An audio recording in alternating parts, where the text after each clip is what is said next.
거액 자산가 하일 회장의 쌍둥이 아들들을 수년간 돌보며 헌신했던 보모 김나라. 그런 그녀가 끔찍한 범죄 혐의로 갑작스럽게 기소되었습니다. 자신이 친자식처럼 사랑했던 아이들의 생명을 유지해주는 약을 훔쳤다는 것이었죠. 가진 것도 변호사도 없는 그녀는 세상의 모든 시선과 비난 속에서 홀로 재판장에 들어섰습니다. 모든 희망이 사라진 듯한 순간 법정 문이 열리며 모두가 충격에 휩싸였습니다. 하일 회장의 연약한 쌍둥이 아들들이 들어섰고 그들이 내뱉은 다음 한마디는 모든 것을 완전히 바꿔놓았습니다. 김나라는 하일 회장의 크고 조용한 현대식 빌라에서 수년간 일했습니다. 그녀의 임무는 척수성 근위축증이라는 희귀병을 앓는 쌍둥이 아들 민준과 지훈을 돌보는 것이었죠. 이 아이들은 움직이는 능력까지 천천히 앗아가는 심각한 병 때문에 세상에서 가장 비싼 약에 의존해 살아가고 있었습니다. 약은 집안의 안전한 방에 잠겨 보관되었습니다. 수년간 아이들을 돌보며 김나라는 아이들과 매우 각별한 사이가 되었습니다. 밥을 먹이고 움직이는 것을 돕고 함께 놀아주고 가장 힘든 밤에도 그들 곁을 지켰습니다. 어느 날 아침 모든 것이 변했습니다. 하일 회장이 김나라를 자신의 서재로 불렀습니다. 그녀는 아이들 이야기일 거라 생각했지만 그는 심각한 얼굴로 그녀를 쳐다볼 뿐이었습니다. 아무 예고도 없이 그는 그녀가 아이들의 약을 훔쳤다고 비난했습니다. 김나라는 충격에 심장이 미친 듯이 뛰었습니다. 무슨 일이 벌어지고 있는지 이해할 수 없었습니다. 말을 하려 하자 손이 떨리기 시작했습니다. 그녀는 목이 갈라진 소리로 결백을 주장했습니다. 자신은 아무것도 가져가지 않았다고 계속해서 반복했습니다. 그녀는 하일 회장에게 제발 믿어달라고 간청했지만 그는 미동도 하지 않았습니다. 그의 얼굴은 차가웠고 눈에는 아무런 감정도 담겨 있지 않았습니다. 그는 약의 일부가 사라졌고 접근 권한이 있는 사람은 그녀뿐이라고 말했습니다. 김나라는 약이 엄청난 가치를 지니고 구하기도 매우 힘들다는 것을 알고 있었습니다. 하지만 그녀의 유일한 관심은 언제나 아이들이었습니다. 그녀는 아이들을 친자식처럼 사랑했습니다. 그녀는 하일 회장에게 뭔가 착오가 있을 거라고, 혹시 보관에 문제가 있거나 다른 누군가 방에 들어왔을 수도 있다고 말했지만 그는 들으려 하지 않았습니다. 그는 의자의 등을 기대며 천천히 말했습니다. 당신은 이 대가를 치르게 될 거야. 김나라는 방이 자신을 짓누르는 것 같았습니다. 하일 회장은 자리에서 일어나 책상 주위를 걸었습니다. 그는 그녀에게 바싹 다가서서 모든 것을 더 나쁘게 만드는 낮고 침착한 목소리로 말했습니다. 아무도 당신 말을 믿지 않을 거야. 나는 하일 회장이야. 당신은 그저 가사 도우미일 뿐인데 누가 당신 편을 들겠어? 김나라의 눈에 눈물이 가득 찼지만 그녀는 강하게 버티려 노력했습니다. 그녀의 머릿속은 복잡했습니다. 대체 누가 이런 짓을 했을까? 누가 아이들을 해치려 했을까? 왜 이렇게 잔인한 짓을 하는 걸까? 그녀는 최근에 집에 드나들었던 사람을 떠올리려 애썼습니다. 택배기사, 방문객. 하지만 결국 같은 결론에 도달했습니다. 그녀는 항상 조심했고 약은 잠긴 문 뒤 특수 냉장고에 보관되어 있었습니다. 그녀는 규칙을 항상 따랐습니다. 누군가가 그녀가 쌍둥이를 해치려 했다고 믿는다는 생각은 참을 수 없었습니다. 하일 회장이 계속해서 말하자 김나라는 가라앉는 느낌이 들었습니다. 그의 말은 날카로웠습니다. 단 한 병이라도 암시장에서 팔면 수천만 원의 가치가 나간다고 말했습니다. 그녀가 아이들의 생명보다 돈을 더 원했다고 비난했습니다. 김나라는 가슴에 깊은 고통을 느꼈습니다. 누군가 자신을 도둑으로 믿는 바람에 아이들이 고통받을 수 있다는 생각에 비명을 지르고 싶었습니다. 그녀는 하일 회장에게 자신이 아이들을 얼마나 사랑하는지, 모든 것을 함께하며 곁을 지켰다고 말하려 했습니다. 하지만 소용없었습니다. 하일 회장은 이미 마음을 굳힌 상태였습니다. 그는 고소를 원했습니다. 그는 이미 경찰, 변호사, 감옥에 대해 이야기하고 있었습니다. 김나라는 무력함을 느꼈습니다. 그녀의 말은 아무 의미도 없었고 목소리는 중요하지 않았습니다. 김나라의 마음은 아이들 침대 옆에서 그들의 손을 잡고 밤을 지새웠던 때로 돌아갔습니다. 그녀가 웃게 해주거나 좋아하는 책을 가져다 줄 때 아이들의 얼굴에 번지던 미소를 기억했습니다. 이 아이들은 그저 그녀의 일이 아니었습니다. 그들은 그녀의 삶이었습니다. 한 아이가 숨을 멈출 뻔했을 때도 그녀는 그 자리에 있었습니다. 그녀는 의료 장비를 사용하는 법을 배웠고 아이들이 두려워할 때 위로하는 법을 배웠습니다. 그런데 이제 이 모든 것이 단 하나의 비난으로 지워지고 있었습니다. 김나라는 자신이 결백하다는 것을 알았지만 결백한 것만으로는 충분하지 않다는 것도 알았습니다. 특히 하일 회장 같은 사람을 상대로는요. 그의 이름은 힘을 가졌습니다. 그의 돈과 지위는 그녀가 가질 수 없는 권력을 주었습니다. 가장 고통스러운 것은 감옥에 갈지도 모른다는 두려움이나 평판이 망가지는 것이 아니었습니다.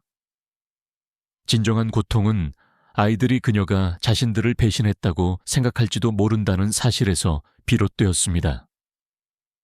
김나라는 수년간 아이들의 신뢰를 얻었습니다. 그들은 그녀에게 의지했고 그녀는 그들을 실망시킨 적이 없었습니다. 하지만 이제 아이들은 그녀가 생명을 유지할 수 있는 유일한 기회를 훔쳤다고 믿을지도 모릅니다. 그 생각은 견딜 수 없었습니다. 그녀는 아이들의 눈에서 두려움이나 실망감을 보는 것을 상상할 수 없었습니다. 모든 것을 잃은 것 같았습니다. 그럼에도 그녀는 계속 싸워야 한다는 것을 알았습니다. 이것이 끝이 되도록 놔둘 수 없었습니다. 그녀는 자신의 결백을 증명할 방법을 찾아야 했습니다. 하지만 그 순간 하일 회장의 서재에 서서 그녀가 할 수 있는 일이라곤 눈물을 흘리며 떨리는 목소리로 다시 한번 결백을 주장하는 것뿐이었습니다. 대화는 하일 회장의 마지막 경고로 끝났습니다. 그는 김나라에게 앞으로 닥칠 일에 대비하라고 말했습니다. 내 변호사에게 연락이 갈 겁니다. 그 말을 남기고 그는 등을 돌렸습니다. 김나라는 몇 초 동안 얼어붙어 있다가 천천히 방을 나섰습니다. 다리가 후들거렸지만 쓰러지지는 않았습니다. 그녀는 너무도 잘 아는 복도를 지나 추억으로 가득 찬 방들을 지나 걸어갔습니다. 현관에 다다랐을 때 그녀는 쌍둥이의 방으로 향하는 계단 쪽으로 고개를 돌렸습니다. 아이들에게 가서 설명해주고 안아주고 싶었지만 그럴 수 없었습니다. 그녀는 다시 돌아올 수 있을지 확신하지 못한 채 집 밖으로 나섰습니다. 비난받는 고통은 자신이 친자식처럼 사랑했던 두 아이들의 죽음을 초래할 수도 있는 사람으로 비춰지는 고통에 비하면 아무것도 아니었습니다. 김나라는 서울중앙지방법원 안에 긴 나무 벤치에 조용히 앉아 있었습니다. 그녀의 손은 무릎에 놓여 있었고 약간 떨리고 있었습니다. 그녀는 평소 쌍둥이를 돌볼 때 입던 작업복을 그대로 입고 있었습니다.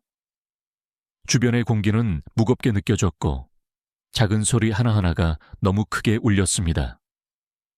방 건너편에 큰 문이 열리고 하일 회장이 들어섰습니다.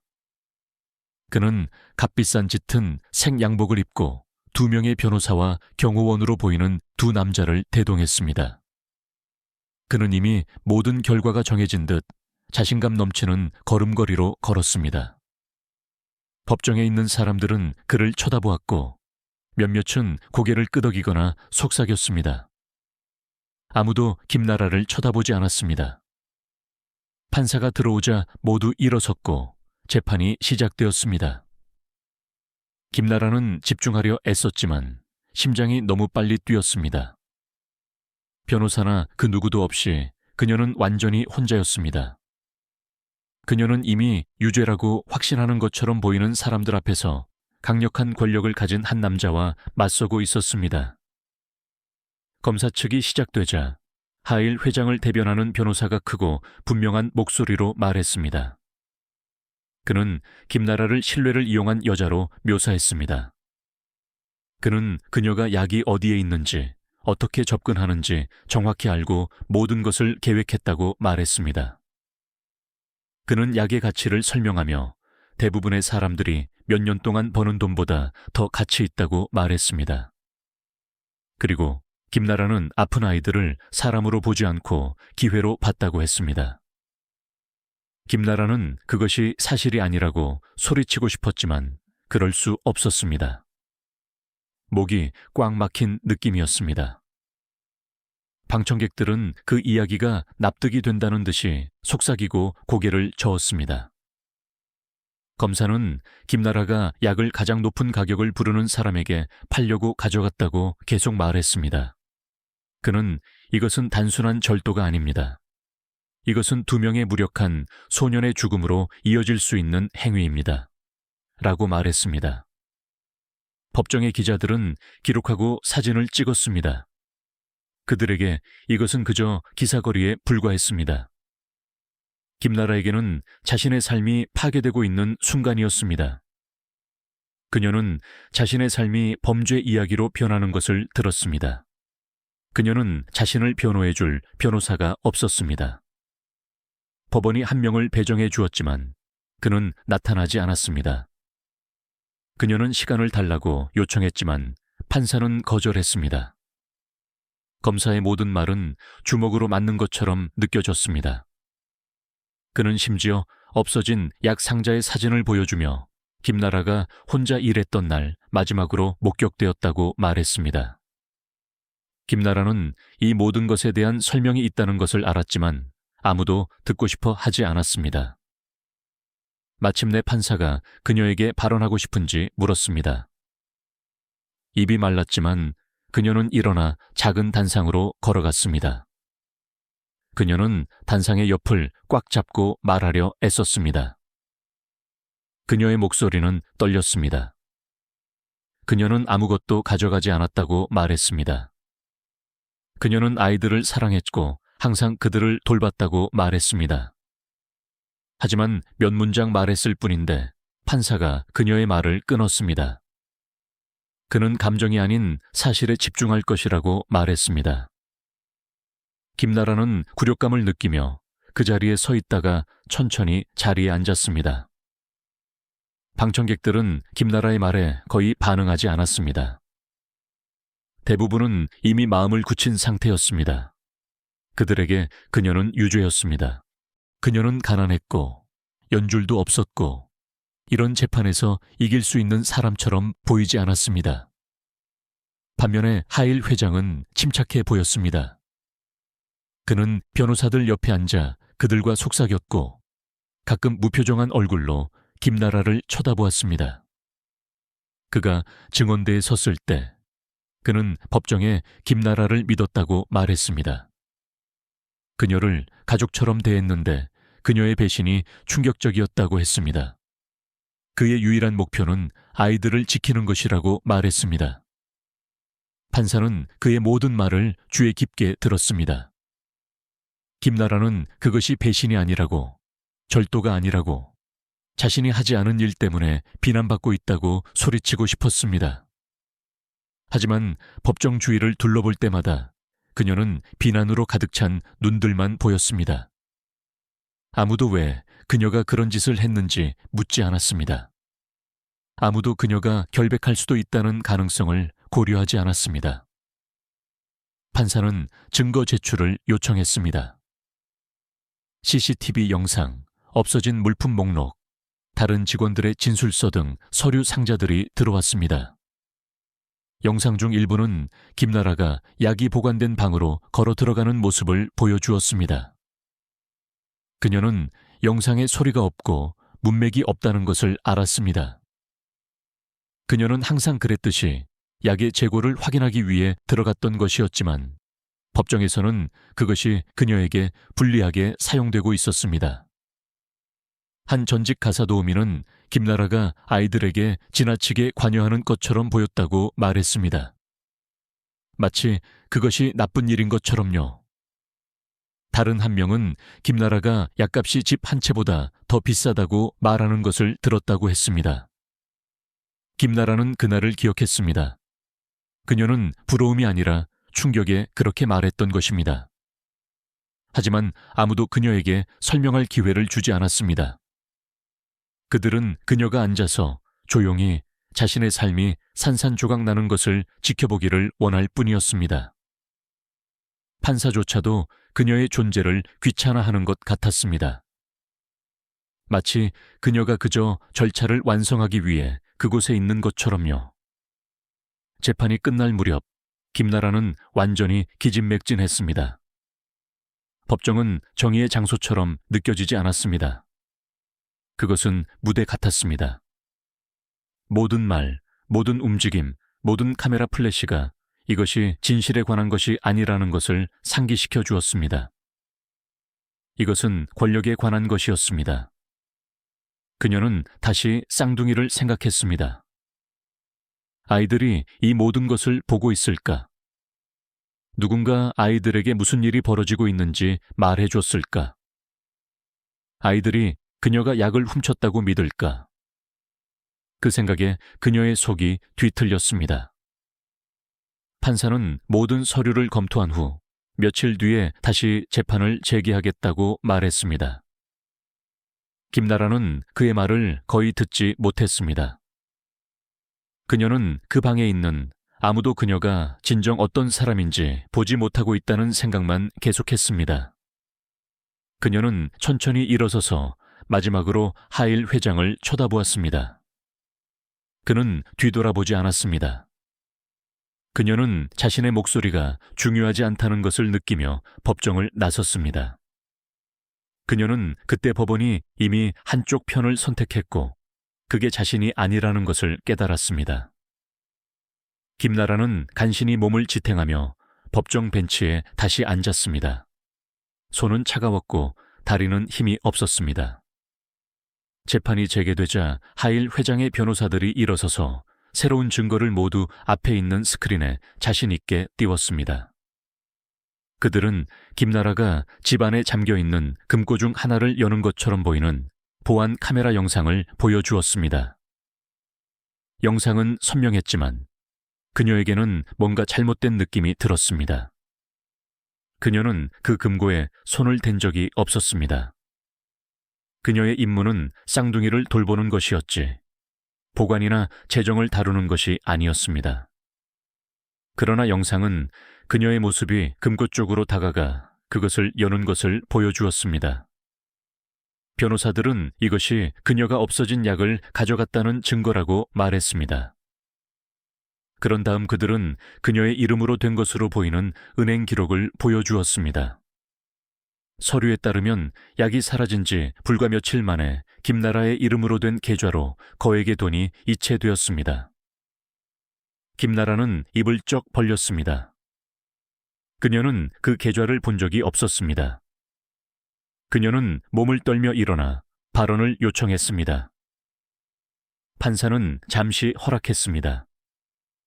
김나라는 법정 주위를 둘러보며 목소리에 공포를 담아 말했습니다.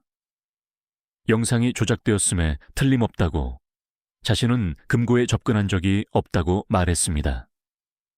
그녀는 그 은행 계좌가 자신의 것이 아니며 심지어 그 은행이 어디에 있는지도 모른다고 설명했습니다. 하지만 더 말하기 전에 하일 회장의 변호사가 또 다른 이의를 제기하며 그녀의 말을 끊었습니다. 판사는 그것을 받아들이고 김나라에게 앉으라고 했습니다.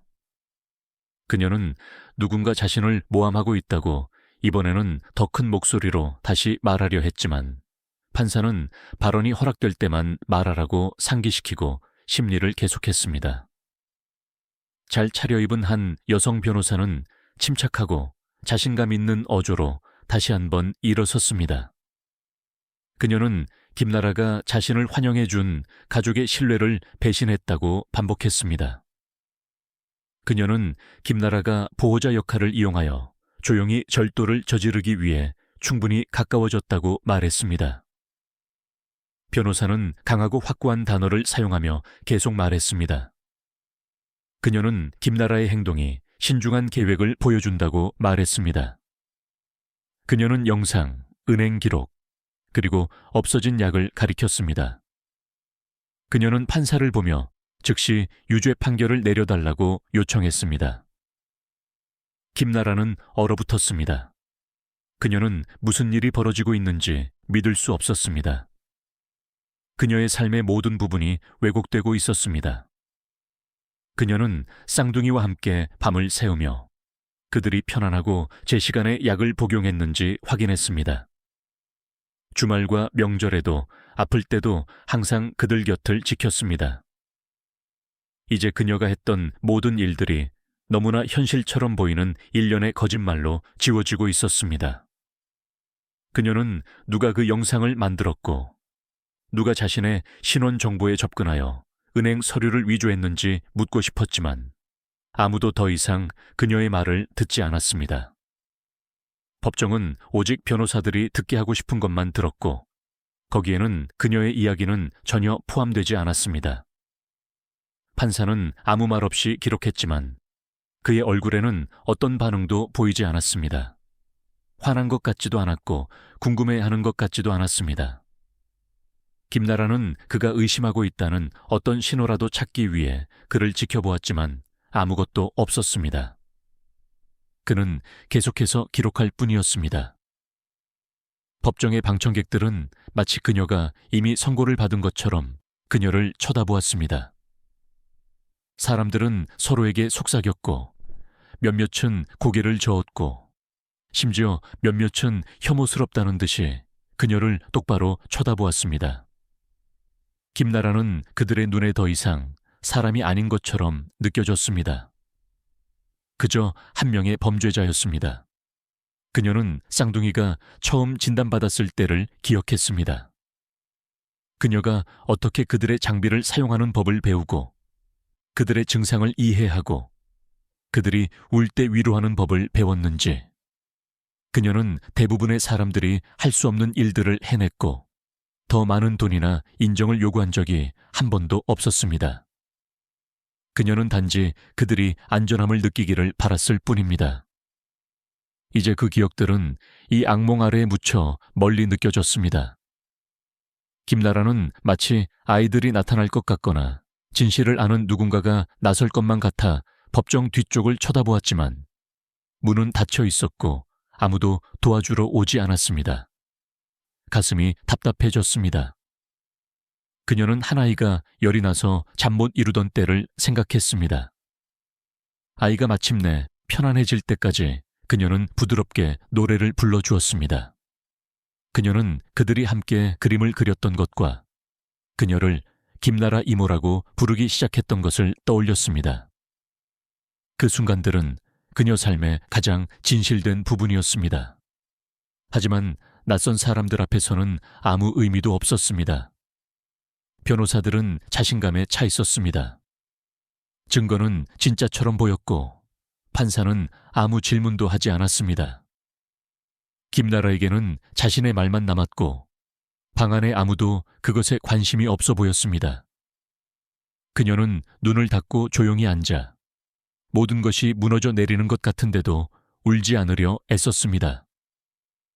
판사는 서류를 다시 한번 보고는 재판을 계속하기 전에 잠시 휴정을 갖겠다고 말했습니다. 사람들은 일어나 몸을 풀었습니다. 몇몇은 밖에서 기다리는 기자들과 이야기하러 나갔습니다. 김나라는 자리에 앉아 바닥만 응시했습니다. 그녀는 비난 때문에 뿐만 아니라 모두가 너무 쉽게 자신에게 등을 돌린 것에 압도당하는 느낌이었습니다. 그녀는 단 한 명이었고 그들은 돈과 권력, 그리고 영향력을 가진 다수였습니다. 그녀는 아무것도 없었습니다. 심지어 제대로 된 변호도 없었습니다. 조작된 영상, 가짜 은행 계좌, 차가운 시선들은 그녀를 옥죄는 벽 같았습니다. 그녀는 진실을 알고 있었지만 진실은 중요하지 않은 것 같았습니다. 그녀는 자신을 감싸 안으며 침착함을 유지하려 애썼습니다. 그녀가 생각할 수 있는 것은 오직 아이들 뿐이었습니다. 그녀는 그들을 아들처럼 사랑했습니다. 그러나 이제 그 모든 것은 잘 짜인 거짓말 앞에서는 아무 의미도 없는 것 같았습니다. 김나라는 자신의 작은 반지하 방에 혼자 앉아 차가운 부엌벽에 등을 기댔습니다. 방은 조용했지만 그녀의 생각은 시끄러웠습니다. 무릎을 가슴에 안고 눈물을 흘렸습니다. 재판 첫날이 최악의 방식으로 끝난 후 막 돌아온 참이었습니다. 모든 것이 그녀에게 불리하게 돌아가는 것처럼 느껴졌습니다. 이제 집의 침묵 속에서 모든 것이 더 가혹하게 느껴졌습니다. 몸이 아플 때까지 울었습니다. 모든 것이 부서진 것 같았습니다. 쌍둥이의 모습이 그녀의 머릿속에 번개처럼 스쳐 지나갔습니다. 그들의 작고 연약한 손이 그녀의 손가락을 어떻게 감싸는지, 그녀가 방에 들어설 때 그들이 어떻게 미소 짓는지, 그들이 망설임 없이 그녀를 김나라 엄마라고 불렀던 때, 그 이름은 단순히 달콤한 말이 아니었습니다. 그것은 깊은 의미가 있었습니다. 그들이 그녀를 믿고 사랑했다는 것을 의미했습니다. 그런데 이제 세상은 그녀가 그들을 배신했다고 믿고 있었습니다. 그 생각의 고통은 견디기 힘들었습니다. 김나라는 천천히 일어나 아이들 사진을 두는 선반으로 걸어갔습니다. 생일날 찍은 사진이었습니다. 둘 다 같은 셔츠를 입고 아픈 상태에도 불구하고 미소 짓고 있었습니다. 그녀는 사진을 오랫동안 쳐다보았습니다. 이제 그녀의 자유만 위험에 처한 것이 아니었습니다. 마치 엄마처럼 키운 아이들의 마음에 새겨진 그녀의 기억이었습니다. 만약 그녀가 유죄 판결을 받으면 아이들은 그녀가 돈 때문에 자신들의 약을 팔았다고 믿으며 자랄지도 모릅니다.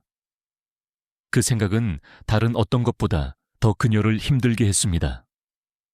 주변 사람들이 거짓말만 한다면 아이들이 어떻게 진실을 이해할 수 있을까요? 김나라는 눈물을 닦고 작은 상에 앉았습니다. 그녀에게는 변호사가 없었습니다. 돈도 없었습니다. 아무도 그녀를 도와주러 오지 않았습니다. 법원은 이미 편을 정했습니다. 뉴스 보도는 그녀를 도둑이라고 부르는 헤드라인으로 가득했습니다. 거리의 사람들은 속삭이고 쳐다보았습니다. 그녀의 전화는 보고 싶지 않은 알림들로 계속 울렸습니다. 그녀는 이미 온라인에서 낯선 사람들이 그녀를 악마 같고 무정하다고 부르는 댓글들을 충분히 읽었습니다. 심지어 그녀가 영원히 감옥에 갇혀야 한다고 말하는 사람들도 있었습니다. 그녀는 이 모든 것이 사실이 아니라고 소리치고 싶었습니다. 자신이 그 아이들을 돌보기 위해 평생을 바쳤다고. 하지만 무엇을 할 수 있을까요? 그녀에게는 증거가 없었고 아무도 그녀의 편을 듣고 싶어 하지 않았습니다. 그녀의 목소리는 더 이상 중요하지 않았습니다. 생각할수록 포기하고 싶다는 느낌이 들었습니다. 어쩌면 사라지는 것이 더 쉬울지도 모릅니다. 어쩌면 싸움을 멈춰야 할지도. 적어도 그러면 압박감, 수치심, 외로움. 이 모든 것이 끝날 테니까. 김나라는 창문으로 걸어가 밖의 어두운 거리를 쳐다보았습니다. 밤은 조용했지만 그녀의 생각은 빠르게 달렸습니다. 정말 쌍둥이가 그녀를 미워하며 잘하는 것을 두고 볼 수 있을까? 그것이 이야기의 끝이 되도록 내버려 둘 수 있을까? 그녀는 다시 앉아 눈을 감았습니다. 그녀의 기억이 영화처럼 재생되었습니다. 통증으로 울던 아이 중 한 명을 늦은 밤에 안아주던 것을 기억했습니다. 그들의 기계를 조절하고 응급 상황에서 침착함을 유지하는 법을 배웠던 것을. 긴 하루를 보낸 후 그들이 그녀의 어깨에 기대 잠들곤 했던 것을. 그것들은 사랑과 노력으로 가득 찬 진정한 순간들이었습니다. 그것들은 일이 아닌 유대관계의 일부였습니다. 그 아이들이 그녀가 자신들을 신경 쓰지 않았다는 말을 들을 수도 있다는 생각에 김나라는 속이 울렁거렸습니다. 그녀의 손은 주먹을 꽉 쥐었습니다. 그럴 수는 없었습니다. 세상이 자신에게 등을 돌릴지라도 그녀는 아이들에게 등을 돌릴 수 없었습니다. 그들은 진실을 알 자격이 있었습니다. 그녀는 자신을 위해서뿐만 아니라 언젠가 아이들이 무슨 일이 일어났는지 이해할 기회를 위해 싸워야만 했습니다. 그 생각이 그녀에게 작은 힘을 주었습니다. 김나라는 일어나 복도에 있는 거울로 걸어갔습니다. 그녀는 피곤해 보였습니다. 그녀가 기억하는 것보다 더 늙어 보였습니다. 눈은 붉고 부어 있었습니다. 그녀의 옷은 스트레스와 수면 부족으로 헐렁했습니다. 하지만 그 모든 것 아래에서 그녀는 다른 것을 보았습니다. 다른 사람들이 신경 쓰지 않을 때 신경 썼던 사람. 가장 힘든 밤에도 곁을 지켰던 사람을 보았습니다. 그 사람은 도망가지 않았습니다. 그 사람은 포기하지 않았습니다. 김나라는 거울 속 자신의 모습을 쳐다보며 속삭였습니다. 너는 죄가 없어. 그녀는 목소리가 흔들리지 않을 때까지 몇 번이고 반복했습니다. 고통은 사라지지 않았습니다. 두려움은 여전히 있었지만 더 강한 무언가도 있었습니다. 계속 나아갈 이유. 그녀는 상으로 돌아가 깊게 숨을 들이쉬고 결정을 내렸습니다. 법정으로 돌아갈 것입니다. 판사, 변호사, 군중, 그리고 하일 회장을 다시 마주할 것입니다. 왜냐하면 더 이상 포기는 선택지가 아니었으니까요. 다음 날 아침 김나라는 해가 뜨기 전에 일어났습니다. 몸은 무거웠지만 억지로 옷을 입었습니다. 입을 만한 멋진 옷이 없어서 쌍둥이를 돌볼 때 입던 평범한 작업복을 다시 골랐습니다. 그것은 그녀가 누구인지 상기시켜 주었습니다.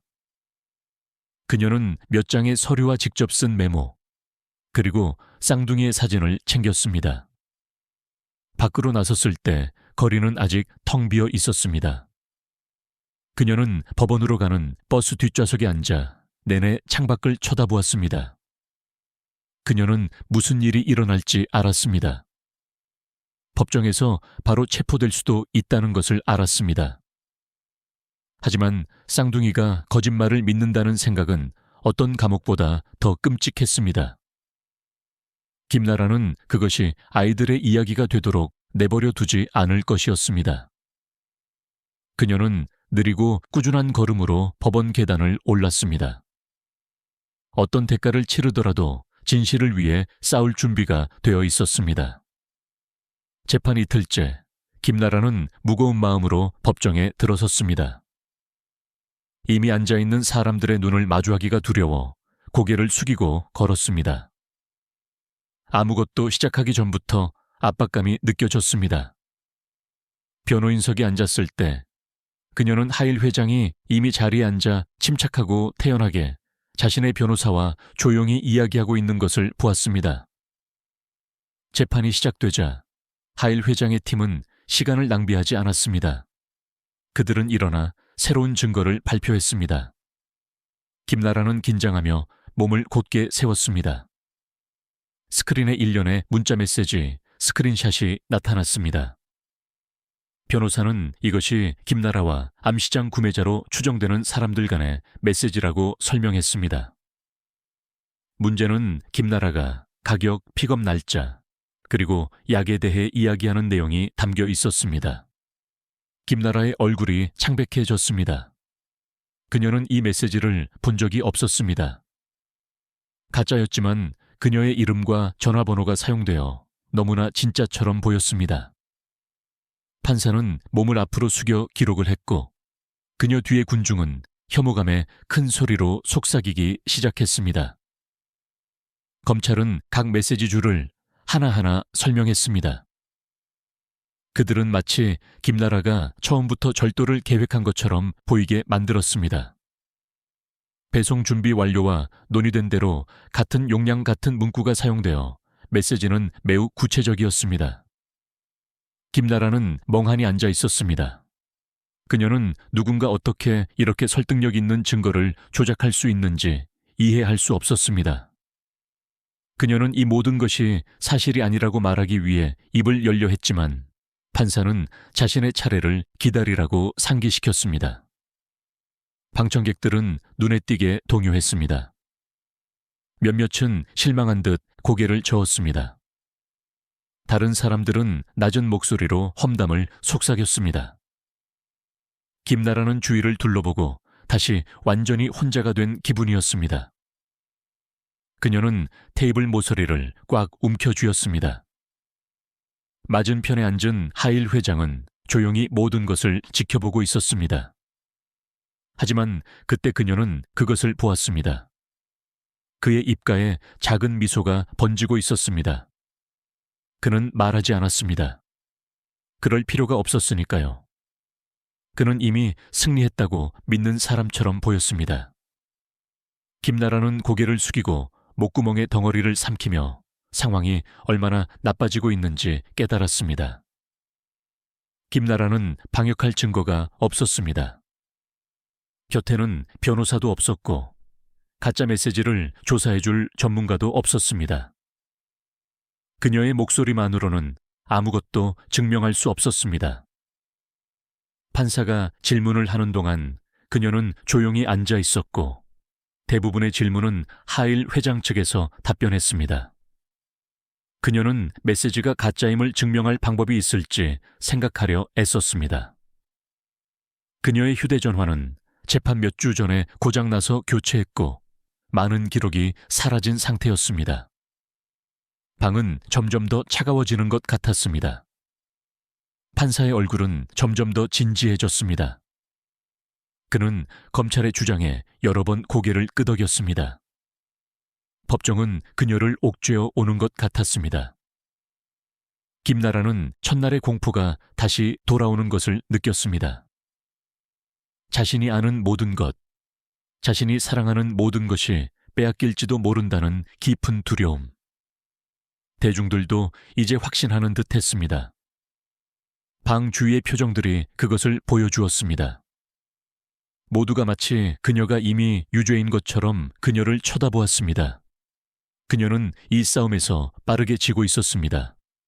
그녀는 다시 하일 회장을 쳐다보았습니다. 그는 넥타이를 매만지고 있었고 침착하고 자신감 넘치며 이제는 분명히 만족한 표정이었습니다.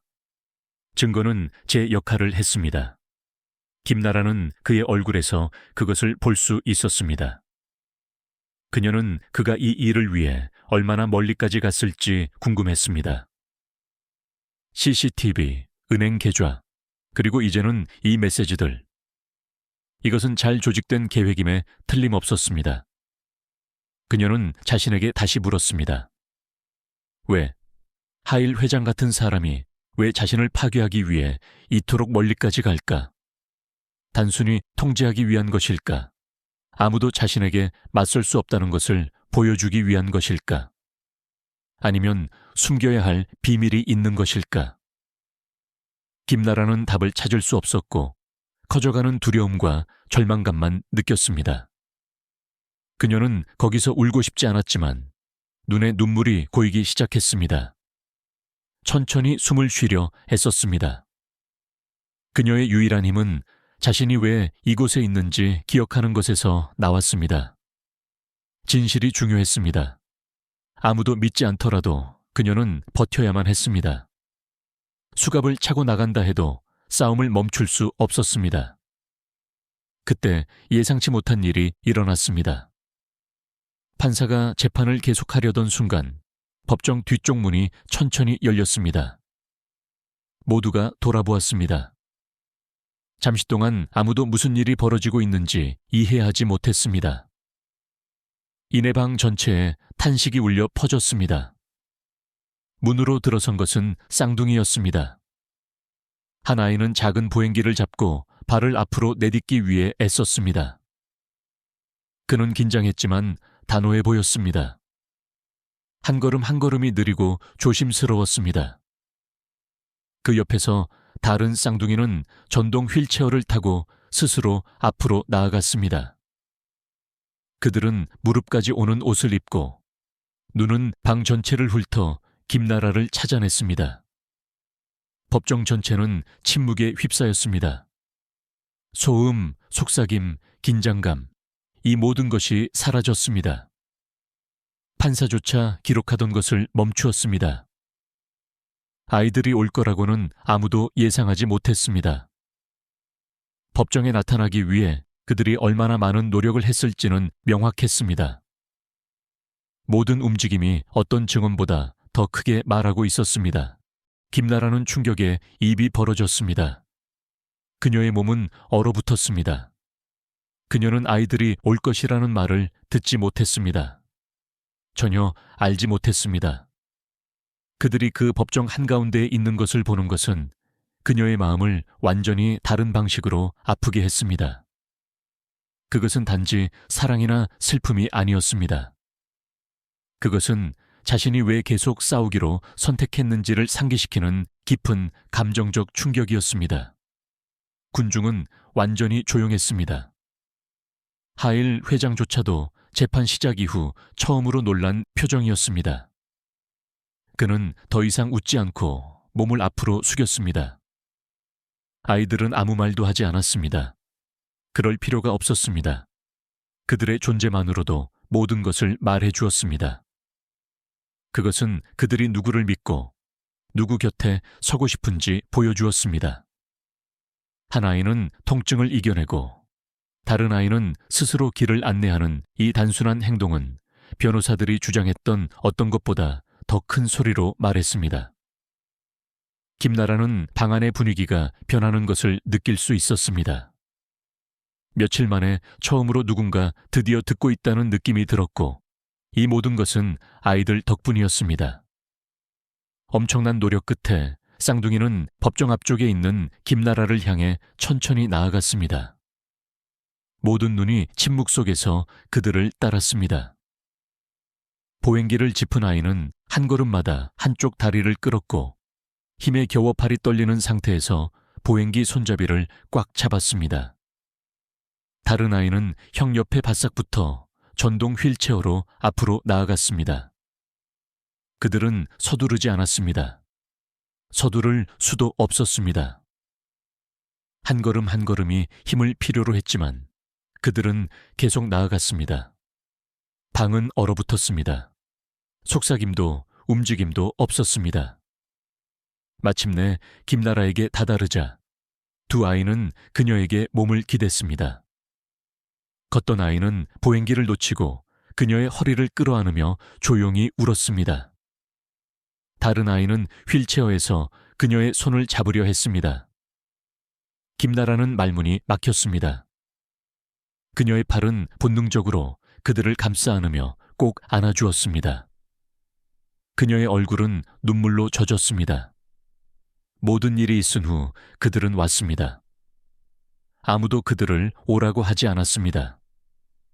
그들은 그곳에 있기로, 증언하기로 그녀 곁에 서기로 선택했습니다. 서 있던 아이는 붉어진 눈과 떨리는 입으로 판사를 올려다보았습니다. 그의 목소리는 약했지만 모든 단어는 분명했습니다. 이모는 아무것도 훔치지 않았어요. 그는 말했습니다. 이모는 우리 김나라 엄마예요. 매일매일 우리를 돌봐줘요. 휠체어에 앉은 아이가 덧붙였습니다. 아빠가 집에 없을 때 사람들이 약 상자를 만지는 것을 봤어요. 뭘 해야 할지 몰랐어요. 법정은 완전히 침묵을 지켰습니다. 모두가 듣고 있었습니다. 아무도 감히 말을 끊지 않았습니다. 김나라의 심장이 가슴속에서 빠르게 뛰었습니다. 진실, 진정하고 단순하며 부인할 수 없는 진실이 마침내 소리내어 말해졌습니다. 변호사나 서류가 아니라 가장 중요한 사람들이 말한 것이었습니다. 판사는 아이들을 보며 몸을 약간 앞으로 숙였습니다. 손에는 여전히 펜이 쥐어져 있었지만 더 이상 기록하지 않았습니다. 방청객 몇몇은 입을 가렸습니다. 다른 사람들은 눈물을 글썽이며 고개를 숙였습니다. 이 두 연약한 아이들은 어떤 성인도 해내지 못한 일을 해냈습니다. 그들은 단 몇 마디 말로 법정의 전체 분위기를 바꾸어 놓았습니다. 갑자기 하일 회장이 일어섰습니다. 그의 얼굴은 붉어졌고 턱은 굳어졌습니다. 그는 아이들을 가리키며 소리쳤습니다. 이건 말도 안 돼요. 아이들은 무슨 말을 하는지 몰라요. 아프고 정신이 혼란스러워서 그래요. 그는 통제력을 유지하려 애쓰며 목이 갈라졌습니다. 하지만 더 나아가기 전에 판사가 망치로 테이블을 치며 목소리를 높였습니다. 됐습니다. 그는 단호하게 말했습니다. 마무리하게 두세요. 하일 회장이 다시 말하려 했지만 판사는 손을 들어 올리며 앉으세요 라고 반복했습니다. 법정은 하일 회장이 천천히 자리에 앉는 것을 지켜보았습니다. 그는 분명 화가 났지만 아무것도 할 수 없었습니다. 아이들은 계속 말했습니다. 이모는 우리 약을 제때 챙겨줘요. 한 아이가 말했습니다. 무서울 때 우리 침대 옆에서 잠도 자줘요. 다른 아이가 말했습니다. 우리한테 무슨 일이 생기면 가장 먼저 알아채는 사람이에요. 그들의 말은 연습되거나 공식적이지 않았습니다. 그들은 그저 진실을, 단순하고 분명한 진실을 말하고 있었습니다. 그 진실은 다른 어떤 것보다 더 강하게 모든 거짓말을 꿰뚫었습니다. 한때 김나라의 유죄에 대해 속삭이던 방청객들은 이제 조용히 들었습니다. 몇몇은 얼굴을 닦았습니다. 다른 사람들은 아이들을 쳐다보며 눈을 떼지 못했습니다. 중요한 것은 아이들이 말한 것만이 아니었습니다. 그들의 행동이었습니다. 법정에 오는 것은 그들에게 쉬운 일이 아니었습니다. 그들의 몸은 약합니다. 그들의 삶은 어려움으로 가득 차 있습니다. 하지만 그들은 그럼에도 불구하고 왔습니다. 그들은 다른 아무도 그녀의 편에 서지 않을 때 김나라를 위해 일어서기로 선택했습니다. 그 행동은 어떤 변호사의 주장이나 증거보다 더 그녀가 진정으로 어떤 사람인지 보여주었습니다. 이 아이들은 그 누구보다 그녀를 잘 알았습니다. 그들은 그녀와 함께 살았고 그녀에게 의지했습니다. 그들은 그녀를 사랑했고 그래서 낯선 사람들, 의사들, 그리고 모든 권력을 가진 아버지와 맞서는 것을 두려워하지 않았습니다. 그런 종류의 용기는 위조될 수 없었습니다. 살 수도 없었습니다. 그것은 진짜였습니다. 그리고 재판이 시작된 이래 처음으로 김나라는 혼자가 아니라고 느꼈습니다. 김나라는 아이들을 꼭 안고 그들의 머리에 입을 맞췄습니다. 눈물이 멈추지 않았지만 이제는 새로운 감정과 섞여 있었습니다. 희망이었습니다. 그녀는 방을 둘러보고 달라진 분위기를 보았습니다. 사람들은 더 이상 그녀를 범죄자처럼 쳐다보지 않았습니다. 그들은 이해심을 가지고 몇몇은 심지어 후회를 담아 그녀를 보았습니다. 기자들은 카메라를 내렸습니다. 판사는 이제 차갑지 않고 사려 깊어 보였습니다. 변호사들은 침묵했습니다. 하일 회장조차도 할 말이 없었습니다. 그의 자신감 넘치는 가면이 깨졌습니다. 모든 것이 변했습니다. 그것은 놀라운 서류나 숨겨진 녹음 때문이 아니었습니다. 두 아이가 진실을 말했기 때문이었고 진실이 중요했기 때문이었습니다.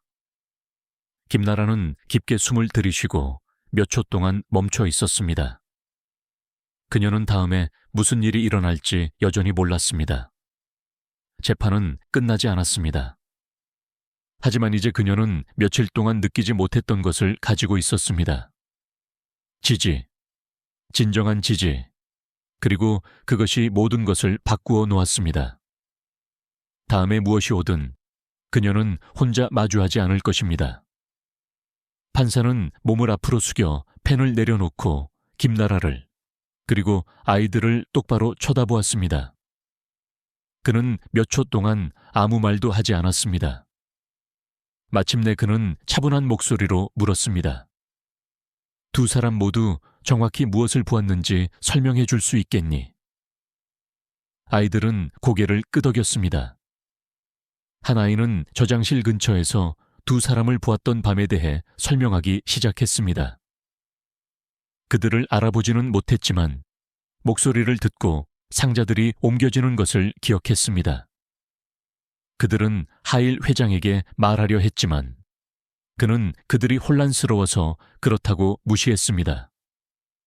그래서 그들은 지금까지 그것에 대해 말하지 않았습니다. 그들이 말하는 동안 법정은 침묵을 지켰습니다. 김나라는 아이들의 기억력과 용기에 놀라며 주의 깊게 들었습니다.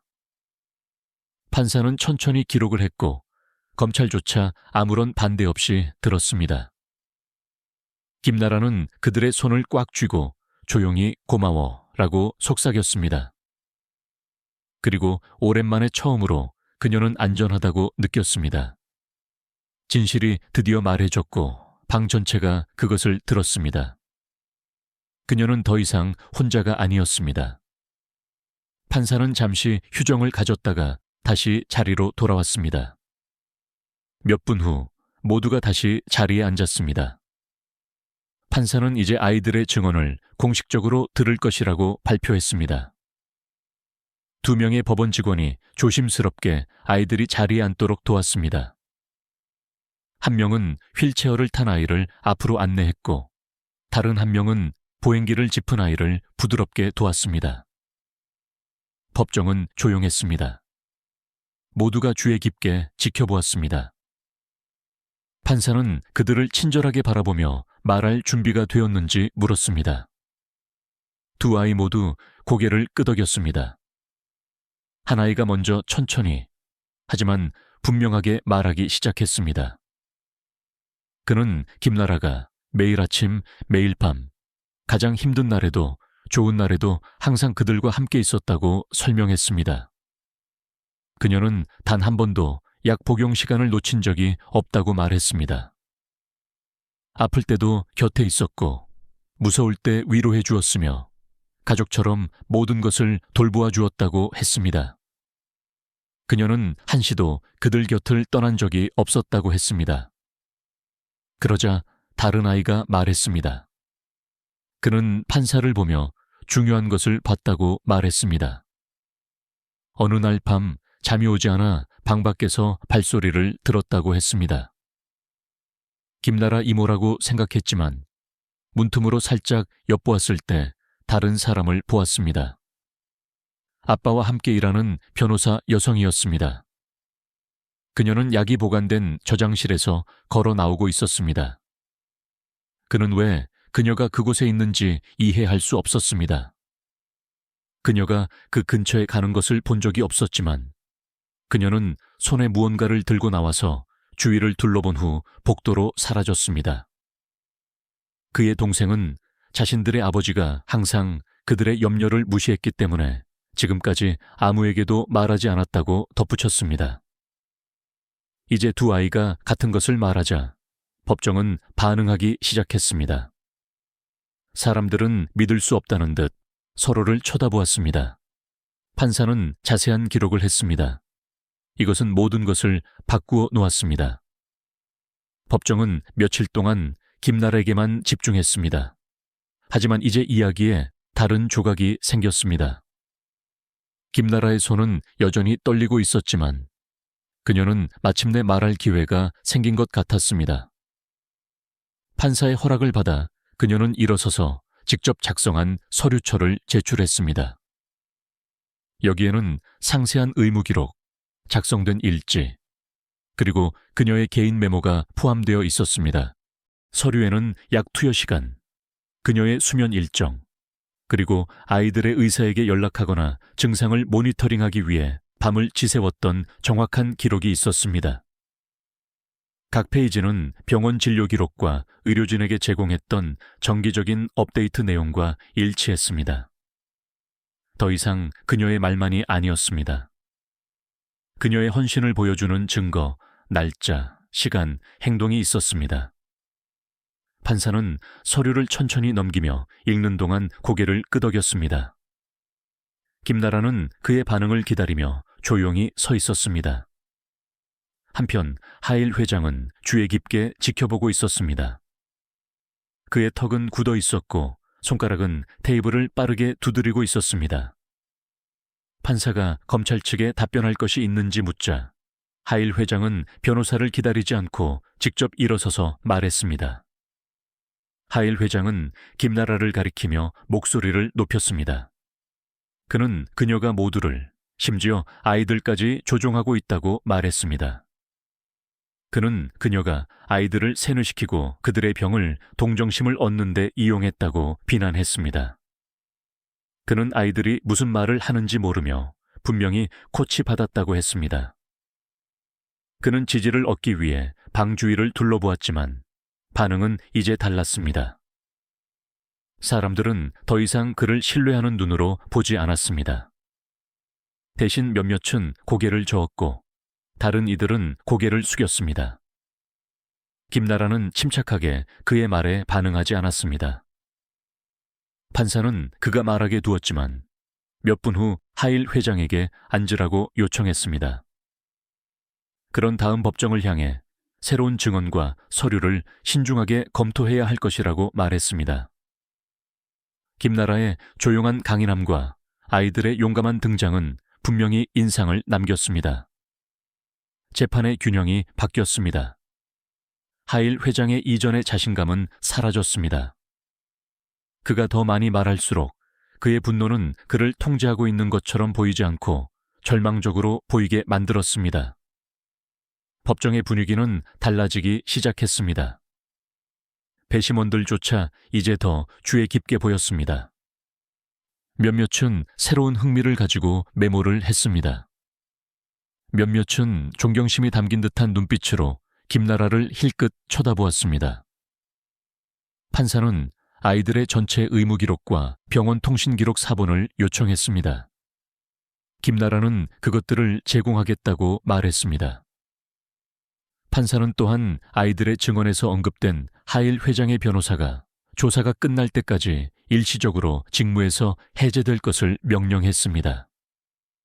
그녀는 아무 감정도 보이지 않고 가만히 서 있었지만 얼굴은 핏기를 잃었습니다. 법정이 다시 웅성거렸습니다. 처음으로 이 비난이 더 큰 계획의 일부일 수 있다는 생각이 터무니없게 들리지 않았습니다. 아이들은 거짓말을 해서 얻을 것이 없었습니다. 그들은 법률 전략이나 전술을 이해하지 못했습니다. 그들은 그저 진실을 말했습니다. 며칠 동안 범죄자처럼 취급받았던 김나라는 이제 법원이 귀 기울여야 하는 사람으로 서 있었습니다. 방청객들은 그것을 보았습니다. 판사도 마찬가지였습니다. 하일 회장은 더 이상 자신감에 차 있지 않았습니다. 그는 몸을 앞으로 숙여 자신의 변호사에게 빠르게 속삭였지만 변호사는 그와 눈을 마주치려 하지 않았습니다. 그의 얼굴은 변했습니다. 이전에 보였던 침착한 표정은 좌절로 대체되었습니다. 그의 어깨는 긴장되어 있었고 계속해서 판사석을 힐끗 쳐다보았습니다. 법원은 그가 예상한 대로 반응하지 않았습니다. 한때 승리로 가는 명확한 길이었던 것이 이제 흔들려 보였습니다. 심지어 그의 팀원들조차 덜 확신하는 것 같았습니다. 그의 보조 중 한 명이 그에게 메모를 건넸지만 그는 그것을 옆으로 밀어냈습니다. 그는 이제 김나라 옆에 조용히 앉아있는 쌍둥이를 힐끗 보았고 잠시 동안 그의 표정은 차가워졌습니다. 판사는 아이들이 변호사가 저장실에서 나오는 것을 보았던 밤에 대해 몇 가지 질문을 더했습니다. 그들의 대답은 일관적이었습니다. 각 세부 사항이 일치했고 그들의 목소리는 비록 작았지만 자신감이 있었습니다. 속기사는 모든 것을 조심스럽게 기록했습니다. 방 전체는 중요한 일이 펼쳐지고 있으며 더 이상 무시될 수 없다는 것을 이해했습니다. 그날 재판이 끝날 무렵 판사는 하일 회장의 법률팀에 대한 주장에 대해 추가 조사가 있을 것이라고 발표했습니다. 그는 또한 아이들의 정직함과 용기에 감사했습니다. 김나라는 마침내 자신이 짊어졌던 무게가 서서히 들리는 것을 느꼈습니다. 그녀는 여전히 두려웠고 다음에 무슨 일이 일어날지 확신할 수 없었습니다. 하지만 이 악몽이 시작된 이래 처음으로 그녀는 표적이 아니라고 느꼈습니다. 그녀의 진실이 중요해졌다고 느꼈습니다. 하일 회장은 더 이상 서두르지 않고 천천히 일어섰습니다. 그의 얼굴에는 패배가 보였습니다. 법정은 그가 한때 가졌던 당당한 자세 없이 걸어 나가는 것을 지켜보았습니다. 그는 한마디도 하지 않았습니다. 김나라는 아이들의 손을 잡고 자리에 앉아 있었습니다. 그녀 주변에는 박수나 축하가 없었지만 침묵이 있었습니다. 존경스럽고 사려 깊은 침묵. 한때 그녀가 처벌받기를 원했던 법정은 이제 모든 것에 의문을 품기 시작했습니다. 김나라는 충분히 오랫동안 조용히 있었습니다. 이제 진실이 스스로 말하고 있었습니다. 하일 회장의 변호사는 판사가 자신을 부르자 의자에 뻣뻣하게 앉았습니다. 그녀의 표정은 침착했지만 그녀의 눈빛은 무언가 변했습니다. 이전처럼 자신감이 넘치지 않았습니다. 판사는 아이들이 언급했던 밤에 그녀가 빌라의 저장구역에 있었던 이유를 설명해달라고 요청했습니다. 그녀는 자리에서 몸을 뒤척이며 사무실인 줄 알고 실수로 들어갔다고 빠르게 대답했습니다.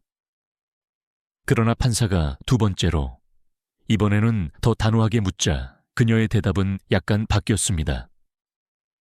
소리를 따라 들어갔다고 말했고 나중에는 하일 회장이 두고 간 것을 찾고 있었다고 주장했습니다. 모순은 명백했습니다. 법정 전체에 속삭임이 퍼졌습니다. 판사는 눈을 가늘게 뜨고 기록했습니다. 쌍둥이 옆에 앉은 김나라는 주의 깊게 지켜보며 모든 말에 심장이 더 빨리 뛰었습니다. 그녀의 인격을 깎아내리려 했던 여자는 이제 자신의 이야기에 확신이 없어 보였습니다. 마침내 무언가 금이 가고 있었습니다. 더 자세한 조사를 위해 판사는 추가 증인을 부르는 요청을 승인했습니다. 그들 중에는 쌍둥이에게 약을 공급하는 병원의 보조 직원이 있었습니다. 그는 침착했지만 진지했습니다. 그가 변호사를 아는지 묻자 그는 여러 번 그녀를 본 적이 있다고 확인해 주었습니다. 그런 다음 그는 충격적인 것을 밝혔습니다. 몇 달 전 그는 그녀가 두 남자와 희귀약의 남은 재고를 구매하려 협상하는 것을 우연히 들었습니다. 그녀는 고액의 구매자를 언급했고 마치 이것이 처음이 아닌 것처럼 말했습니다. 법정은 즉시 반응했습니다. 사람들은 믿을 수 없다는 듯이 탄식했고 몇몇은 심지어 일어섰습니다. 김나라는 얼어붙었습니다. 그녀는 판사를 보았고 그 다음 그녀를 망치려 했던 여자를 보았습니다. 하일 회장의 변호사는 침묵을 지켰고 얼굴은 창백했습니다. 그녀는 병원 직원의 말을 부인하지 않았습니다. 그녀는 아무 말도 하지 않았습니다. 방은 긴장감으로 가득 찼습니다. 판사는 즉시 검찰 측이 제출한 서류를 전면 재검토하라고 명령했습니다. 몇 분 안에 법원 관계자들이 변호사팀의 파일들을 회수하러 떠났습니다. 그들이 돌아왔을 때 두꺼운 서류철을 판사에게 건넸습니다. 그는 페이지를 넘기기 시작하며 날짜, 서명, 내부 메모를 자주 강조했습니다. 그리고 그는 고개를 들어 분명하게 말했습니다. 일부 서식이 변조되었습니다. 배송 기록이 병원 기록과 일치하지 않습니다. 서명이 복제된 것으로 보입니다. 약의 용량이 적절한 문서 없이 옮겨졌음이 명백해졌습니다. 판사는 희귀 약물 3개 단위에 승인되지 않은 출고 내역이 담긴 한 페이지를 소리내어 읽었습니다. 김나라는 믿을 수 없다는 듯이 눈물을 흘리며 들었습니다. 마침내 진실이 드러났습니다. 진짜 범죄자는 배신 혐의로 기소된 보모가 아니라 정의를 수호해야 할 변호사였습니다. 법정은 완전히 침묵에 빠졌습니다. 며칠 만에 처음으로 김나라는 마음이 가벼워지는 것을 느꼈습니다. 진실이 마침내 말해졌습니다. 방청객들은 충격에 멍하니 있었습니다. 아무도 움직이지 않았습니다. 아무도 말하지 않았습니다. 기자들조차 몇 초 동안 기록을 멈췄습니다. 김나라에 대해 말해줬던 모든 것, 모든 헤드라인, 모든 모욕, 모든 비난이 이제 의심받고 있었습니다. 판사는 법원 관계자들에게 변호사를 즉시 조사해 둘 것을 명령했습니다. 그녀는 저항하지 않았습니다. 한마디도 하지 않았습니다. 그녀의 얼굴은 멍했고 누구와도 눈을 마주치지 않고 바닥만 내려다보았습니다. 김나라는 여전히 쌍둥이의 손을 잡고 고개를 숙이고 조용히 울었습니다. 이것은 두려움이나 고통의 눈물이 아니었습니다. 안도의 눈물이었습니다. 며칠 동안 그녀를 따라다녔던 무거운 짐이 마침내 들리기 시작했습니다. 법정은 더 이상 그녀에게 불리하지 않았습니다. 그들은 진실을 보았고 이제 진실에는 이름이 있었고 그것은 그녀의 이름이 아니었습니다. 그녀를 의심했던 사람들은 이제 후회하는 눈으로 그녀를 바라보았습니다. 몇몇은 자신들이 그녀를 판단했던 방식에 부끄러워하는 것처럼 보였습니다. 그러자 천천히 모든 눈이 하일 회장을 향했습니다. 변호사가 폭로된 순간부터 그는 아무 말도 하지 않았습니다. 이제 그는 테이블에 손을 얹고 한때 자신의 옆에 서 있던 여자를 멍하니 쳐다보며 서 있었습니다. 그는 길을 잃은 것처럼 보였습니다. 그의 평소 차가운 자신감은 사라졌습니다. 판사가 그에게 직접 할 말이 있는지 물었습니다. 하일 회장은 대답하지 않았습니다. 대신 그는 다시 앉아 이마를 문지르며 낮은 목소리로 무언가를 중얼거렸습니다. 처음으로 그는 방금 무슨 일이 일어났는지 이해하지 못하는 것처럼 보였습니다. 그는 그녀를 믿었습니다. 그는 그녀가 계획을 실행하고 사건을 만들고 자신을 보호해 줄 것이라고 믿었습니다. 그러나 결국 그녀는 자신의 이득을 위해 상황을 이용하고 있었던 것입니다. 그는 잘못된 사람을 모함했을 뿐만 아니라 자신도 모르게 진짜 범죄자를 돕고 있었던 것입니다. 그의 얼굴에는 배신감이 역력했습니다. 한때 법정을 통제했던 거물하일 회장은 이제 무력해 보였습니다. 김나라는 얼굴을 닫고 깊게 숨을 쉬었습니다. 법정은 여전히 조용했지만 혼란 때문이 아니라 충격 때문이었습니다. 방금 밝혀진 것은 모든 것을 바꾸어 놓았습니다. 이것은 단순히 보모가 기소된 이야기가 아니었습니다. 그것은 돈과 영향력 아래에서 진실이 얼마나 빨리 묻힐 수 있는지, 그리고 그것이 잘못 사용될 때 얼마나 위험한지에 대한 것이었습니다. 권위를 가지고 말하며 위조된 증거와 법정 술수를 사용했던 여자는 이제 아픈 아이들에게서 이득을 취한 도둑으로 드러났습니다. 판사는 재판을 중단하고 혐의가 이제 재조정될 것이라고 말했습니다. 김나라는 미소 짓지 않고 그저 조용히 쌍둥이의 손을 잡고 앉아 있었습니다. 아이들은 그녀에게 더 가까이 몸을 기대었습니다. 며칠 만에 처음으로 그녀는 안전하다고 느꼈습니다. 법정은 이제 그녀가 처음부터 알고 있었던 것을 보았습니다. 그녀는 적이 아니었습니다. 방을 가득 채운 침묵이 모든 것을 말해 주었습니다. 진실은 더 이상 숨지 않았습니다. 모두가 그것을 보았습니다. 하일 회장은 자리에서 일어섰고 그의 목소리는 이전보다 더 컸습니다. 판사님, 그는 통제하는 듯한 목소리로 시작했습니다. 저는 제 변호사가 무엇을 하고 있었는지 전혀 몰랐습니다. 저도 다른 모든 사람처럼 그녀를 믿었습니다. 판사는 그의 말을 끊기 위해 손을 들어 올렸습니다. 그의 목소리는 침착했지만 단호했습니다. 이 법정은 김나라 씨에 대한 재판을 더 이상 진행하지 않겠습니다. 그는 분명하게 말했습니다. 즉시 효력이 발생합니다. 혐의는 기각되었습니다. 법정이 술렁거렸습니다. 사람들은 분노가 아닌 믿을 수 없다는 듯이 그리고 깨달음 속에서 속삭이기 시작했습니다. 문 근처에 서 있던 법원 관계자들은 하일 회장의 변호사 쪽으로 다가갔습니다. 그녀는 그들이 수갑을 채우고 혐의를 낭독할 때 저항하지 않았습니다. 사기, 약물 불법 유용, 의료물질 불법 판매. 그녀는 그들이 그녀를 방 밖으로 데리고 나갈 때 고개를 숙인 채였습니다. 김나라는 방금 들은 말을 처리하려 애쓰며 미동 없이 앉아 있었습니다. 며칠 동안 그녀는 범죄자처럼 취급받았습니다. 이제 예고 없이 모든 것이 끝났습니다. 비난은 사라졌습니다. 여자가 끌려나갈 때 판사는 다시 법정을 향했습니다. 그는 이 사건이 이제 보모의 절도가 아니라 의료자원 오용과 의뢰인 신뢰 배신을 포함한 심각한 범죄 수사로 재검토될 것이라고 모두에게 상기시켰습니다. 김나라는 조용히 앉아 있었고 이번에는 안도감의 눈물이 다시 떨어졌습니다. 작은 박수 소리가 관중석에서 퍼지기 시작했습니다. 크고 극적이지 않았습니다.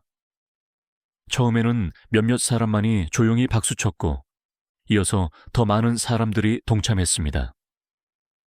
그들은 누군가가 재판에서 이겼기 때문에 박수치는 것이 아니었습니다. 그들은 마침내 진실을 이해했기 때문에 박수치고 있었습니다. 김나라는 자신을 모르는 사람들에게 판단받는 피고인으로 법정에 들어섰습니다.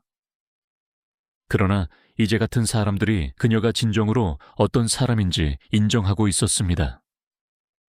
깊이 신경 썼던 한 여성이 불가능해 보일 때도 싸움을 멈추지 않았던 한 여성이었습니다. 그녀의 이름은 깨끗해졌고 처음으로 사람들은 그녀가 받을 자격이 있는 존경심을 보여주었습니다. 하일 회장은 여전히 서 있었습니다. 그의 손은 꽉 쥐어져 있었고 그의 얼굴은 한때 지녔던 모든 자신감을 잃었습니다. 그는 김나라의 테이블 쪽으로 작은 걸음을 옮기고 목을 가다듬었습니다. 김나라 씨, 그의 목소리가 약간 떨렸습니다. 제가 사과해야겠습니다. 제가 틀렸습니다. 두려움 때문에 판단력이 흐려졌습니다. 잘못된 사람들을 믿었습니다. 이렇게 당신을 아프게 하려던 건 아니었어요. 김나라는 눈물로 얼룩진 얼굴로 그를 올려다보았습니다. 그녀의 손은 여전히 곁에 있는 쌍둥이의 손을 잡고 있었습니다. 그녀는 천천히 일어섰습니다. 당신은 저만 아프게 한 게 아니에요. 그녀의 목소리가 떨렸습니다. 당신은 저에게 끔찍한 것을 뒤집어 씌웠어요. 당신은 사람들이 제가 그 아이들을 돈 때문에 죽게 내버려 둘 거라고 생각하게 만들었어요. 그게 저에게 어떤 짓을 했는지 알아요? 아이들에게 무슨 짓을 할 뻔했는지 알아요? 법정 전체가 다시 침묵에 빠졌습니다. 하일 회장은 대답하지 않았습니다. 그의 사과는 충분하지 않았습니다. 일어났던 일에 대해, 그녀가 겪었던 일에 대해 김나라는 목소리가 이제 더 안정된 채 계속 말했습니다. 당신은 매일 저를 아이들과 함께 봤잖아요. 제가 그들을 얼마나 사랑하는지 알았잖아요. 그런데도 당신은 제가 그런 짓을 할 수 있다고 믿었어요. 그녀는 얼굴을 닦았지만 그와 눈을 마주치는 것을 피하지 않았습니다. 저는 그 아이들이 제가 괴물이라고 생각하며 자랄지도 모른다고 깨달았던 순간을 결코 잊지 못할 거예요. 하일 회장은 고개를 숙였고 더 이상 그녀의 시선을 견딜 수 없었습니다. 그의 한때 당당했던 존재는 조용하고 수치스러운 무언가로 무너져 내렸습니다. 판사는 아무 말도 하지 않았습니다. 그럴 필요가 없었습니다. 김나라의 말은 방에 있는 모든 사람에게 닿았습니다. 그녀는 더 이상 자신을 변호하는 것이 아니었습니다. 그녀는 세상에 자신이 진정으로 어떤 사람인지 보여주고 있었습니다. 하일 회장은 패배한 채 뒤로 물러섰습니다. 그는 다른 말 없이 자신의 자리로 돌아갔습니다. 그들 주위에서 기자들은 빠르게 기록했고 카메라는 조용히 플래시를 터뜨렸습니다. 하지만 이제 모든 관심은 김나래에게로 향했습니다. 범죄자나 용의자가 아닌 끔찍한 일을 마주하고도 굳건히 버텨낸 사람으로서 말입니다. 법원 밖에서는 이미 사건 소식이 퍼지고 있었습니다. 기자들은 헤드라인을 업데이트하고 있었고 소셜미디어 게시물은 분위기를 바꾸기 시작했습니다. 김나라가 쌍둥이와 함께 있는 사진들이 지지 메시지와 함께 공유되고 있었습니다. 법정 안에서는 분위기가 완전히 변했습니다. 한때 의심의 눈으로 김나라를 보았던 같은 사람들은 이제 존경심을 가지고 그녀를 지켜보았습니다. 판사는 일어서서 김나라는 떠나도 좋다고 말하며 재판을 마쳤습니다. 그리고 용감한 증언에 대해 쌍둥이에게 감사했습니다. 김나라는 깊게 숨을 들이쉬었습니다. 아이들이 그녀의 손을 꽉 쥐었습니다. 그들은 아무 말도 할 필요가 없었습니다. 그들은 항상 그녀를 믿었습니다. 하지만 이제 세상도 그녀를 믿게 되었습니다. 그녀가 출구 쪽으로 걸어가기 시작하자 사람들은 길을 비켜주었습니다. 몇몇은 고개를 끄덕였고 몇몇은 미소 지었으며 몇몇은 조용히 지지하는 말을 속삭였습니다. 한때 완전히 투명 인간처럼 느껴졌던 한 사람에게 김나라는 이제 마침내 그리고 존엄하게 분명하게 보이고 있었습니다. 그녀는 더 이상 그저 보모가 아니었습니다. 그녀는 부정의에 맞서 싸운 사람이었습니다. 하일 회장은 여전히 앉아 있었고 침묵에 둘러싸인 채 뒤에 남아 있었습니다. 한때 범접할 수 없었던 그의 이미지는 이제 폐허가 되었습니다. 법원, 언론, 그리고 사람들은 모두 실제로 무슨 일이 일어났는지 보았습니다. 그의 권력, 그의 명성, 그 어떤 것도 피해를 지울 수 없었습니다. 김나라는 그를 뒤돌아보지 않았습니다. 그럴 필요가 없었습니다. 진실만으로도 충분했습니다. 법원 밖에서 김나라는 두 아이의 손을 잡고 햇빛 속으로 걸어 나왔습니다. 기자들이 따라붙어 질문했지만 그녀는 멈추지 않았습니다. 그녀는 더 이상 아무것도 설명할 필요가 없었습니다. 모든 것이 이미 말해졌습니다. 그녀가 계단을 내려올 때 사람들이 다시 한번 더 큰 소리로 박수를 쳤습니다. 그것은 재판의 끝을 위한 것만이 아니었습니다. 그것은 그녀가 견뎌낸 것, 그리고 이제 그녀가 상징하는 것을 위한 것이었습니다. 한때 무시당하고 판단받았던 김나라는 이제 강인함, 사랑, 그리고 존엄의 상징으로 서 있었습니다.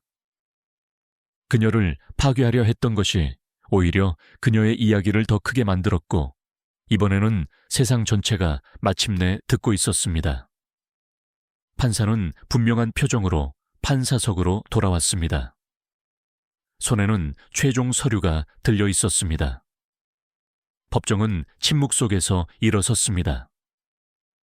김나라도 일어섰고 양쪽에서 쌍둥이가 그녀의 손을 꼭 잡고 있었습니다. 판사는 천천히 하지만 단호한 목소리로 말하기 시작했습니다. 제시된 모든 증거와 증언을 검토한 결과 이 법정은 김나라 씨가 모든 혐의에 대해 무죄임을 선언합니다. 감정의 물결이 방을 휩쓸고 지나갔습니다. 김나라의 무릎은 거의 꺾였지만 그녀는 눈물을 참으며 똑바로 섰습니다. 판사는 계속했습니다. 또한 이 법정은 하일 씨에게 허위 고발로 인한 모든 법적 비용과 손해를 배상하라고 명령합니다. 놀라움에 사람들이 웅성거리며 서로를 쳐다보았습니다. 판사는 이어서 하일 회장의 변호사가 앉아있던 빈자리를 향했습니다. 클라우디아 멘데스 씨에 대해 사기, 위조, 그리고 불법 의약품 밀매에 대한 공식적인 형사수사가 이제 시작됩니다. 김나라는 그 말이 마음에 새겨지는 것을 느꼈습니다. 그것은 현실이었습니다. 정의가 실현되었습니다. 판사의 보조관은 재판이 끝났음을 알렸고 법정 안의 사람들은 조용히 믿을 수 없다는 듯이 천천히 움직이기 시작했습니다. 김나라는 잠시 동안 멍하니 서서 모든 것을 처리하려 애썼습니다. 악몽은 끝났습니다. 며칠간의 굴욕, 두려움, 그리고 대중의 비난 끝에 그녀의 이름은 마침내 깨끗해졌습니다. 판사가 자리를 떠났고 쌍둥이가 그녀를 올려다보았습니다. 한 아이가 속삭였습니다. 우리가 괜찮을 거라고 말했잖아요. 김나라 엄마. 그녀의 마음은 다시 한번 무너져 내렸습니다. 이번에는 고통이 아닌 사랑 때문이었습니다. 그녀는 아이들을 보며 미소 짓고 눈물을 닦았습니다. 그들이 출구 쪽으로 걸어갈 때 보행기를 사용하는 아이는 천천히 한 걸음 한 걸음 나아갔고 다른 아이는 휠체어를 조종하며 보조를 맞추었습니다. 사람들은 그들에게 길을 비켜주기 시작했습니다. 몇몇은 조용히 박수를 쳤고 다른 사람들은 존경하는 마음으로 고개를 끄덕였습니다. 김나라는 한마디도 하지 않았습니다. 그럴 필요가 없었습니다. 그녀의 얼굴이 모든 것을 말해주었습니다. 그녀는 범죄자가 아닌 싸워서 살아남은 사람으로서 당당히 걸어 나갔습니다. 법원 밖에는 언론이 기다리고 있었습니다. 수십 대의 카메라가 문을 향하고 있었습니다. 마이크를 든 기자들, 사진을 찍는 사진가들. 하지만 이번에는 그들이 원하는 것이 스캔들이 아니었습니다. 그것은 강인함에 대한 이야기였습니다. 김나라가 쌍둥이를 옆에 두고 밖으로 나섰을 때의 풍경은 재판 첫날과는 전혀 달랐습니다. 사람들은 소리치지 않고 환호했습니다. 기자들은 그녀의 이름을 부르며 질문했지만 더 이상 비난하는 목소리가 아니었습니다. 그녀 뒤의 법원 건물에는 정의 센터라는 문구가 마침내 정직해 보였습니다. 그들이 함께 계단을 내려갈 때 두 아이 모두 다시 한번 김나라 엄마라고 불렀습니다. 군중은 그 소리에 감동받아 잠시 조용해졌습니다. 몇몇은 울었고 다른 사람들은 다시 박수를 쳤습니다. 어떤 연설도 어떤 성명도 없었습니다. 오직 김나라와 두 아이, 그리고 그들이 기다려온 순간만 있었습니다. 그 이미지 자체가 헤드라인이 되었습니다. 김나라가 자유롭게 걸어가고 그녀의 이름은 깨끗해졌으며 그녀가 배신했다고 비난받았던 바로 그 아이들이 세상에 그녀가 진정으로 어떤 사람인지 보여주었습니다. 몇 시간 만에 전국의 뉴스 매체들이 이 사건을 보도했습니다. 거물 자산가를 이긴 보모. 김나라의 진실이 승리하다. 피가 아닌 마음으로 낳은 엄마와 같은 주요 헤드라인이 실렸습니다. 텔레비전 화면에서는 판사의 판결, 병원 직원의 증언, 그리고 아이들이 법정으로 걸어 들어가는 영상 클립이 재생되었습니다. 온라인에서는 김나라가 쌍둥이를 안고 있는 사진들이 공유되었고 소셜미디어는 지지 메시지로 넘쳐났습니다. 낯선 사람들은 그녀의 용기, 충성심, 그리고 아무도 그녀를 믿지 않을 때도 계속 나아갈 수 있었던 그녀의 강인함을 칭찬했습니다. 한때 조용하고 무시당했던 그녀의 작은 반지하 방에는 이제 편지, 꽃, 그리고 친절한 말들이 도착했습니다. 그녀는 주목받기를 원하지 않았습니다. 명성을 바란 적도 없었습니다. 하지만 세상은 그녀에게서 정직한 무언가를 보았습니다.